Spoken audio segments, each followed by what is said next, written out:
Well, it's fair to say that the geopolitical situation internationally is definitely ratcheting up, to say the least.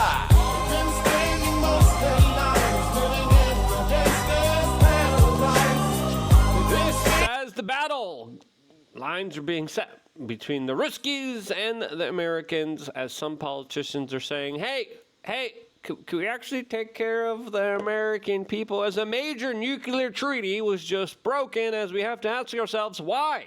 What in the world's going on here? As the situation geopolitically and internationally is getting very concerning, especially with some very aggressive moves recently declared here in the Middle East, that will be playing a major role in the U.S. involvement in all of the proxy wars that we are involved in, as Donald Trump is trying to ratchet up the pressure on India, as of course China is getting some deals done, though, which is wild since they're the ones predominantly buying a lot of the cheap Russian oil, which is financing the Russian war machine, which has been activated and is active more than ever, and now on a tear here, as we even have one of the biggest Trump loyalists and supporters, Congresswoman MTG, coming out and speaking out against the policies of the President of the United States. Now, what is she saying? Is she making some sense here? As there's a lot of frustration here, as the situation is getting very serious here in Europe,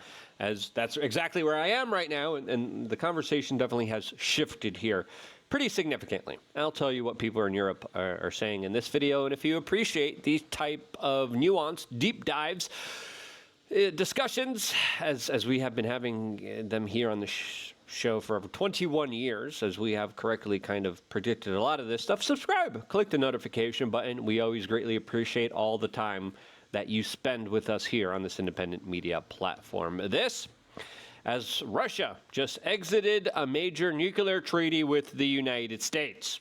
This after the United States, specifically Donald Trump, says that he was sending 2 nuclear submarines off of the border of Russia after the very kind of tumultuous comments that were made by the former Russian president and now National Security Council of Russia, Dmitry Medvedev, who just had some interesting statements that he just said that we're going to be playing in this particular video.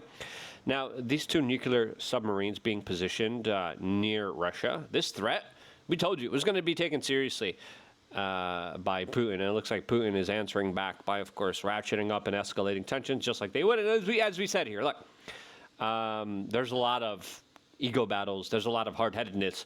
There's a lot of kind of posturing here, as there's very interesting phone calls now happening between Putin and Bibi Netanyahu.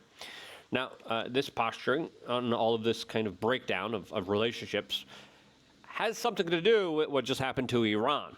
Now, a lot of people are like, oh, no, the Iranian things are coming. No, there's a lot of things that are related to this Iran strike, one of the chief allies of Russia, that has actually kind of hindered their relationships due to the United States and Israeli larger aggressive measures bombing them. Now, this move here, specifically exiting a nuclear treaty, is a big deal. Now, this is not the first time a nuclear treaty was violated, as we have to remember here.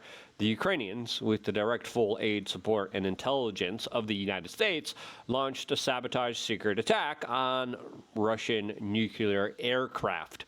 Russian nuclear aircraft that needed to be visible for satellites to be able to see them, to track them, a part of a nuclear treaty. That nuclear treaty was violated by Ukraine, as Vladimir Putin made some very interesting comments saying, yeah, the same bombs that are landing in Iran are also the same bombs that are made and produced that are landing in Moscow. And of course, we told you that there was going to be a correlation here. This is Donald Trump is continuing to increase pressure and to saber rattle against Russia, and Russia, of course, will not back down, as we just saw the end of the 1987 Intermediate Range Nuclear Forces INF Treaty with America, a moratorium on a deployment of short and medium range nuclear missiles, as the Russians are probably going to be deploying those, as Moscow blamed the action of, quote, Western countries for creating a direct threat to its security. And that's always what Russia has been saying here. Hey, you're a threat to our sovereignty. You're a threat to our border. You keep moving NATO closer and closer to our border. Stop it now. This is our red line. And NATO and the United States are like, doo-doo-doo. Okay, we're going to get a little closer. And they keep doing that. And this is what all of this is all about. The sphere of influence that the Russians want to be Russian. And then the West is like, hey, you know, those Ukrainians have a lot of natural resources there. As the former Russian president, Dmitry Medvedev, blamed NATO countries for the abandonment of this moratorium on short and medium-range nuclear missiles. And he says that there will be further steps that will be made from here. As he says, quote, the Russian foreign minister's statement on the withdrawal of the moratorium on the deployment of medium and short-range missiles is the result of NATO countries' anti-Russian policies. This is a new reality all our opponents will have to reckon with. Expect further steps. Now, again, what are the further steps here? As Dmitry Medvedev was previously talking about the dead hand, a switch that is automatically turned on when the Russian leadership is kaput and taken out and bombed and no longer there, that will launch nuclear weapons at the United States here. Now, Donald Trump here is playing a tough gambit, is playing a tough game. A game that I think overall here, some people are calling the madman doctrine, that I don't think is going to be successful here. And I'll tell you why, because that's what the Russians like to play. And again, we're playing chicken with nuclear arms, and I think that's a little ridiculous in my personal opinion. But before talking about that, you know it's not ridiculous? We are Change.shop, a great store that we have a lot of great, incredible products on. I am going to be taking some extra creatine because I have a flight soon. And there was a very interesting study. I think it was Dr. Patrick, Rhonda Patrick, I think, what was her name? I just remember watching a video where they were talking about how a lot of the sleep-deprived nature, especially when it comes to traveling and skipping time zones, could be alleviated with creatine, as taking a megadose of creatine when you're sleep-deprived has shown to decrease cognitive negative effects of being sleep-deprived. So I'm going to be taking a little bit more extra creatine before my flight. I'm going to be changing, I think, 6 time zones, which is a lot. No, 8 time zones. I'm going to be in Texas for Ron Paul's birthday.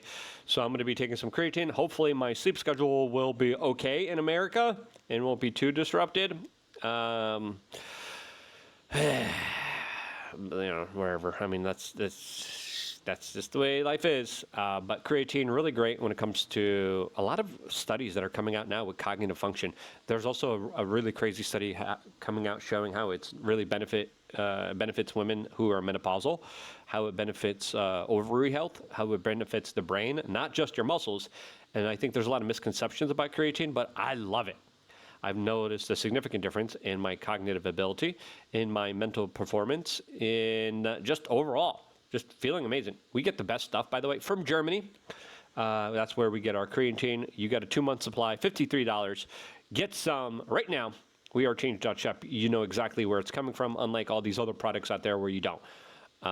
Plus, this is something that I'm very proud of and supports our independent media organization at the same time. Now, Trump, you're going to need creatine and all the cognitive abilities we need to make sense of what's going on right now. As Trump took the gloves off against Putin, as there are people declaring that there's no more patience, no more passes, as Trump has been accused of going soft on Russia. That's not the conversation that's happening now. Like, I'm talking to a lot of Polish people, and they're like, hey, you remember when you're telling me that? And again, I have some Polish family members that are, you know, into the propaganda. I'm like, you remember that time you told me Trump was bought off by the Russians and was too nice to Putin? Yeah. He's sending nuclear submarines, right? Kaliningrad is like right here. Like, you understand when this thing kicks off, how serious it is if it ever kicks off? I hope it doesn't. Still a small chance it kicks off, but the fact that it's a small chance of nuclear assured annihilation, an annihilation of the world many times over, that's still not good. That's horrible. As the situation is getting very severe, it's something that's a very serious situation, and I think will become more of a serious situation from here. But now, there's no progress being made here. Donald Trump went from a 50-day warning to a 10-day warning, talking about tariffs at 100%, and then specifically tariffing nations that are buying Russian gas and energy. What are those nations? China and India. Now, there's a trade deal that was just done with China as Donald Trump is focusing a lot of his anger against India. Now, the British Broadcasting Company is highlighting how there's Russian media accounts that are describing the situation between Vladimir Putin and Donald Trump as, quote, locomotives speeding towards each other with a clear-on, head-on collision that seems unavoidable. Now, how will that happen? Again, these are very strong-headed, egotistical men. Let's just be honest with ourselves, all right? And that plays a role into the posturing, the saber-rattling, the bold statements that are being made here, and which one of these men will back down here as the language, the rhetoric keeps ratcheting up here. The situation keeps getting more and more serious. How will this situation unfold here? What's going to be the result of all of this? And what are going to be the consequences of all of this? I mean, we can only imagine, but it's not looking too good here, as India is continuing to buy Russian oil. Donald Trump says, hey, stop it, we're going to tariff you. And Trump threatened India, and India didn't back down. Like we said, I told you guys, India's not going to back down here. India's like, okay, yeah, we really like this Russian oil. We really want it. And Russia supplies now 35% of India's oil, as it is their number one source. And New Delhi's not going to cut this off because they're getting oil at a very cheap rate. They're also financing the Russian economy, a Russian economy that the United States wants to sanction, bankrupt, and destroy. And they're not able to do it. Now, Trump is still continuing to slam India, saying that he will now substantially raise the tariffs on India. But he's not raising tariffs on China. China's doing the same thing, by the way. China's buying the oil and then reselling it to European nations. Okay? No one's talking about that scam. And again, I said here, I don't think India will be pressured here, and they weren't, and they're not doing this. As Donald Trump now continues with his anger against India, for some strange reason, not China, saying, quote, India is not only buying massive amounts of Russian oil, they are then, for much of the oil purchased, selling it on the open market for big profits. They don't care how many people in Ukraine are being taken out by the Russian war machine because of this. I will be substantially raising the tariffs paid off by India to the United States. Thank you for the attention to this matter, President DJT. As Congresswoman MTG had a very interesting response to all of this that I found very fascinating here. She says, how about you just end Indian H-1B visas, which Donald Trump, Elon Musk, and Vivek Ramaswamy fought so vigorously for during the beginning of this year, which was the kind of signaling of their administration and how they were going to be handling all of this. She says, end Indian H-1B visas, replacing American jobs instead, and stop funding and sending weapons to the Obama-Biden neocon Ukrainian war. 110%, as Donald Trump keeps saying, this is not my war. This is Biden's war. Biden started. I'm trying to end it. Well, right now, Donald Trump is financing it and giving the Ukrainians massive weapons deals that just through the proxy of Europe, they're just purchasing the weapons and bada bing, bada boom. We have ourselves a full-on proxy conflict that is just the same, pretty much, as it was under Joe Biden. The wars are continuing. Donald Trump promised to end the wars, and he has kicked off some new ones inside of the Middle East. And now he is launching economic wars against India for aligning themselves with Russia. Russia is mortified with what they saw happen to Iran. They saw their nuclear treaty kind of violated with this Ukrainian sabotage secret attack. They said they're no longer negotiating with terrorists, and I think this is what paved the way towards this perpetual extended conflict and economic threat here. Now, what's next? Because, again, it looks like this tariff threat, this 10-day warning from Donald Trump, isn't going to work. Like, India's not backing down. China's going to continue to buy oil here. And what is Donald Trump going to do here next? There's not much else that we could do other than fully engage in a perpetual conflict between NATO and Russia, which a lot of European countries are preparing for and see as inevitable here in Europe. Now, that would be absolutely devastating, and our continued participation and help in aiding and abetting of this conflict and building it up is not really a Make America First policy, which MTG is speaking out against. Now, she's been careful here with her language here, but it's pretty clear here she's very critical of what Trump is doing here. As we have this Daily Mail article, MTG threatens dramatic breakup with Trump over a core base frustration that could upend the entire Republican Party. 6 months into Donald Trump's return to the White House, MTG has about had it with the Republican Party. And again, it's not just her. It's also Steve Bannon. It's also a lot of other prominent right-wing media figures that are not toting the line here, that are a little bit kind of lost here and see themselves as politically kind of thrown away. As the article reads, the conservative firebrand who surged into the political scene in 2021 has been an ever-present figure in the House GOP and MAGA orbit ever since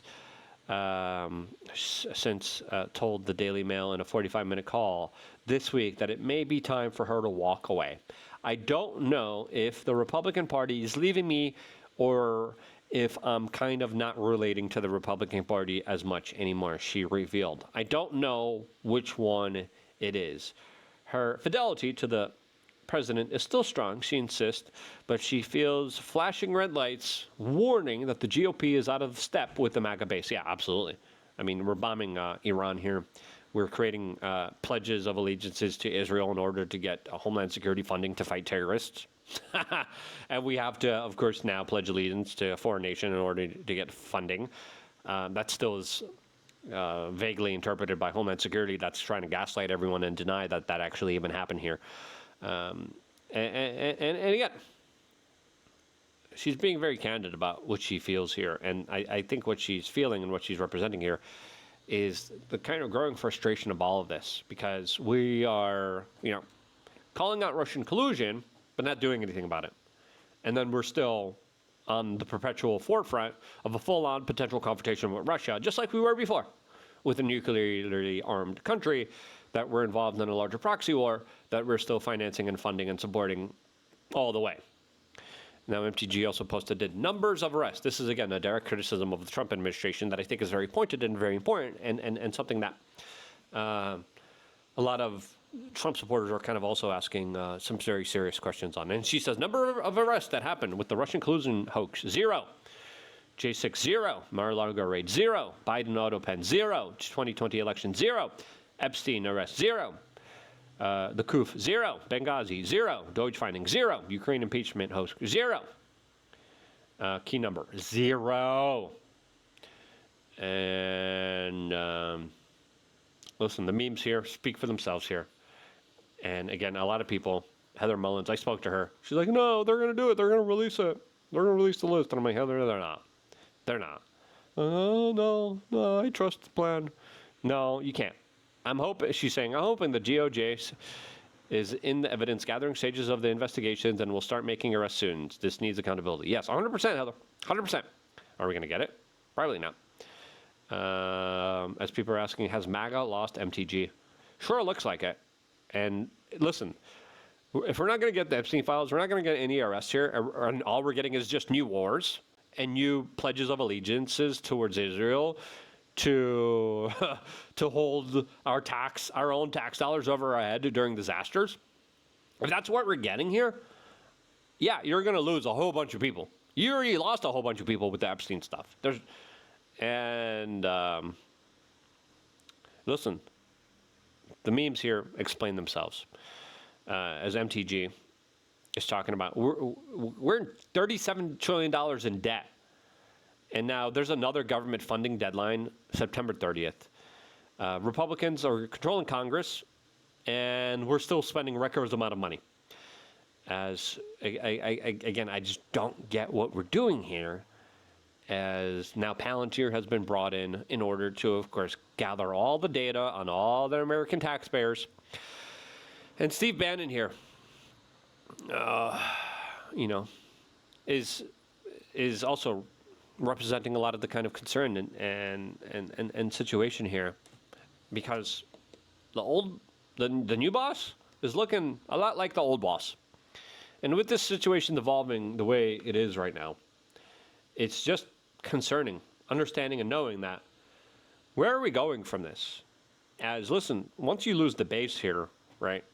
Once you lose the midterms, once you lose everything we have fought so hard to try to achieve and get, what is left other than this kind of perpetual, constant state of dread, warfare, pledges of allegiances to foreign country, while the American people are just kind of forgotten away at the wayside here. We have so much debt, and now we got to get involved in more foreign entanglements. That just doesn't make any sense here. Donald Trump ran on transparency, accountability, on making America first again, and he's losing a lot of people because he's isolating them, and a lot of people are becoming more and more disillusioned.